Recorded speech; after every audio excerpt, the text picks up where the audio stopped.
Hello everyone, আজকে আমি কথা বলবো ডিপ লার্নিং এর অনেক একটা ইম্পর্টেন্ট টপিক ট্রান্সফার লার্নিং নিয়ে। ওকে, তো ট্রান্সফার লার্নিং এর মাধ্যমে আমরা মূলত একটা প্রিটেইন মডেল থেকে তার ফিচার, প্যারামিটার এবং ওয়েটের ভ্যালুগুলোকে আমরা মূলত লেভারেজ নিয়ে আমরা আমাদের নতুন একটা মডেল তৈরি করি আমাদের স্পেসিফিক টাস্কের জন্য। ওকে, তো অলরেডি এরকম অসংখ্য মডেল আছে যেগুলো মূলত হিউজ অ্যামাউন্টের ডেটা দিয়ে অলরেডি ট্রেন করে রাখা আছে। ওকে, আমরা জাস্ট সেই মডেলটাকে ধার নিয়ে আমাদের স্পেসিফিক যে ডাটা, সেই ডাটার জন্য আমরা মডেলটাকে ফাইন টিউন করে নিব।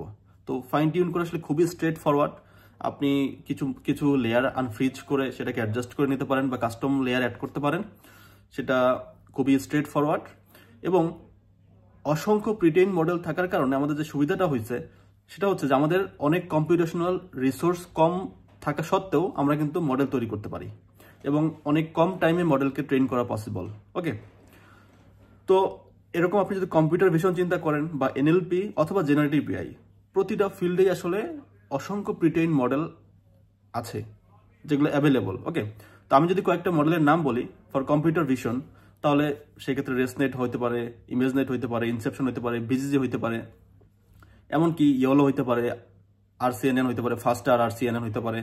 ওকে, তো এগুলা আসলে মোস্ট অফ দ্য কেসেস দেখা যাচ্ছে যে আমরা স্মল ডাটা সেটের ক্ষেত্রে ইউজ করে থাকি।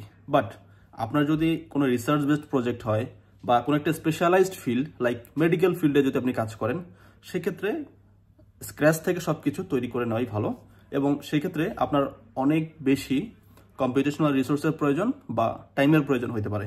ওকে, এখন আপনি যদি এনএলপি ফিল্ডে কাজ করতে চান, সেক্ষেত্রেও কিন্তু প্রিটেইন মডেল আছে, যেমন জিপিটি, আমরা হয়তো বা নাম শুনছি GPT-5। হ্যাঁ, এগুলো সব প্রিটেইন মডেল বা ট্রান্সফর্মার।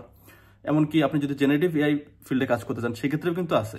আপনি ডালি ইউজ করতে পারেন, আপনি T5 ইউজ করতে পারেন, আপনি জ্ঞান ইউজ করতে পারেন, আপনার বিএই ইউজ করতে পারেন, ভেরিয়েশনাল অটো এনকোডার। ওকে, তো এরকম অসংখ্য মডেল আছে যেগুলো মূলত প্রিটেইন মডেল হিসেবে ইউজ করা যায় এবং আমাদের কাজগুলো আমরা অনেক সহজে করতে পারি।